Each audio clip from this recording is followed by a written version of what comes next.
क्या मैनपुरी में अखिलेश ने सब कुछ सेट कर लिया है या फिर से चाचा देंगे उन्हें फिर से गच्चा? क्या डिंपल के लिए खतरा अभी टला नहीं है? शिवपाल चाचा चुनाव बाद देंगे भतीजे टीपू को धोखा। मैनपुरी चुनाव के बाद शिवपाल उठाएंगे बड़ा कदम। चाचा की चुप्पी के पीछे क्या है सियासी खेल? देखिए शिवपाल का अखिलेश को एंड गेम।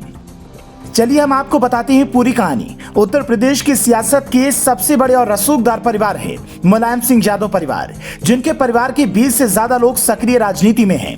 जिसके सर्वे सर्वा रहे मुलायम सिंह यादव की विरासत को उनकी अगली पीढ़ी अखिलेश के रूप में आगे बढ़ा रही है।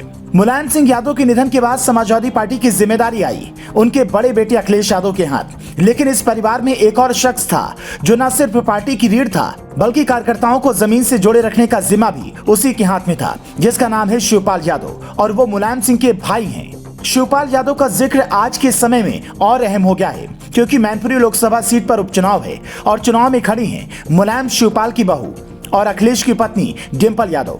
लेकिन जीत के लिए चाचा शिवपाल का साथ जरूरी है। ऐसे में नाराज चाचा को मनाने की जिम्मेदारी अखिलेश और डिंपल ने निभाई, जिसे वो कुछ हद तक पूरा भी कर सके। लेकिन क्या शिवपाल सच में मान गए हैं या इस डील के पीछे कोई और खेल खेला जा रहा है जिससे जनता महरूम है? चलिए उसका भी जिक्र करते हैं। अखिलेश यादव को मुलायम सिंह यादव ने साल 2012 में अचानक अपना राजनीतिक उत्तराधिकारी बना दिया। 2012 की चुनावी रणनीति में चेहरा मुलायम सिंह यादव ही थे और सारथी शिवपाल यादव। मतलब शिवपाल यादव को सपा इकाई को मजबूत बनाने का काम दिया गया था, जिस पर शिवपाल खरे उतरे और यूपी के चुनाव में समाजवादी पार्टी पूर्ण बहुमत से सरकार बनाने में कामयाब हो गई। इसके बाद मुलायम सिंह यादव के सामने 3 विकल्प थे। खुद सीएम बने, शिवपाल को सत्ता सौंपे या फिर अपना उत्तराधिकारी घोषित करें और खुद को केंद्र की राजनीति में सीमित कर लें। उन्होंने तीसरे विकल्प को चुना। अखिलेश यादव उत्तराधिकारी चुने गए, जिससे शिवपाल नाखुश थे। उस वक्त हंगामा हुआ। विधायकों को तो मुलायम और आजम खां सल्टा ले गए, लेकिन परिवार में असंतोष का माहौल बनने लगा।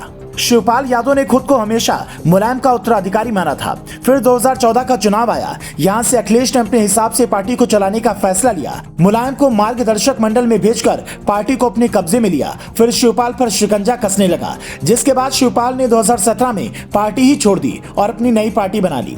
जिसके बाद 2022 के चुनाव में आधे मन से शिवपाल अखिलेश के साथ जरूर आए, लेकिन अखिलेश ने उन्हें चुनाव लड़ने के लिए सिर्फ 1 सीट दी।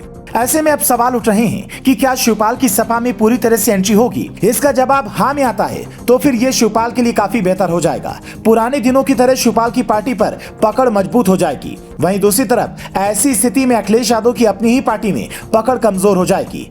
वे केवल पार्टी का चेहरा मात्र बनकर रह जाएंगे।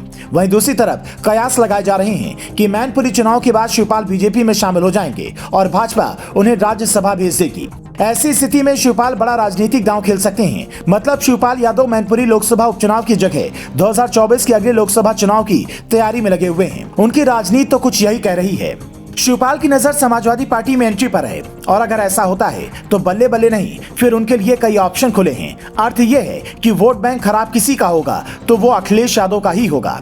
इसी कड़ी में एक अहम पहलू और भी है। हर पिता की तरह शिवपाल यादव भी अपने बेटे को सेटल करना चाहते हैं। अगर अखिलेश यादव मुंह मोड़ दें तो उनके पास बीजेपी के रूप में एक मात्र विकल्प है। शिवपाल यादव जसवंत नगर की सीट से बेटे आदित्य यादव को देकर खुद राज्यसभा पहुंच सकते हैं। इसी को कहते हैं मौके की पॉलिटिक्स। लेकिन इन सब के पीछे असल खेल क्या चल रहा है ये तो आने वाला वक्त ही बताएगा। Bureau report.